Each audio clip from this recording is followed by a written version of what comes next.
आज मैं आपको स्टैचू ऑफ यूनिटी से जुड़ी कुछ महत्वपूर्ण बातें बताने जा रहा हूँ। स्टैचू ऑफ यूनिटी यानी दुनिया का सबसे ऊंचा सरदार वल्लभ भाई पटेल का प्रतिमा, जो कि गुजरात में बनाया गया है। सरदार वल्लभ भाई पटेल ने भारत के स्वतंत्रता संग्राम में भाग लिया था और भारत देश को स्वतंत्रता दिलाने में महत्वपूर्ण योगदान दिया था।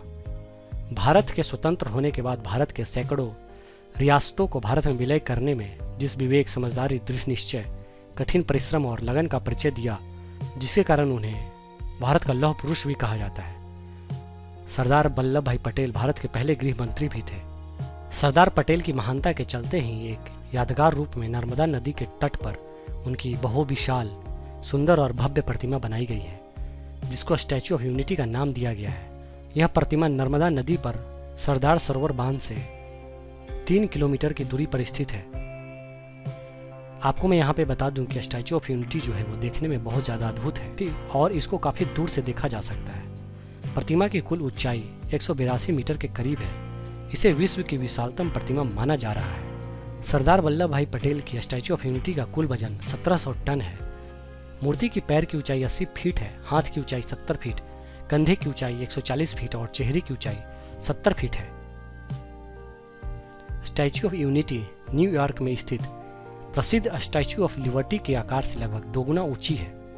इस मूर्ति को लार्सन एंड टर्बो कंपनी ने बनाया है और इसको बनाने में लगभग 3 साल का समय लगा है। इस प्रतिमा को बनाने में लगभग 1300 करोड़ रुपए खर्च किए गए हैं, जबकि 235 करोड़ रुपए प्रदर्शनी हॉल और सभागार केंद्र पर खर्च किए गए हैं। इस मूर्ति के निर्माण की जिम्मेदारी प्रसिद्ध शिल्पकार राम वी सुतार की थी और उन्होंने यह कार्य बड़े अच्छे से निभाया है। इस मूर्ति के कारण उनके नाम की चर्चा विश्व भर में है। राम वी सुतार को साल 2016 में सरकार ने पद्म भूषण अवार्ड से सम्मानित किया था।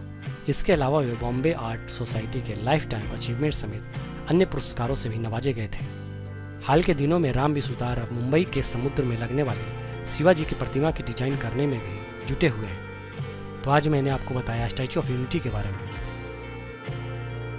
अगर आप हमसे जुड़ना चाहते हैं तो आप इस चैनल ज्ञान के समय को सब्सक्राइब कर लें।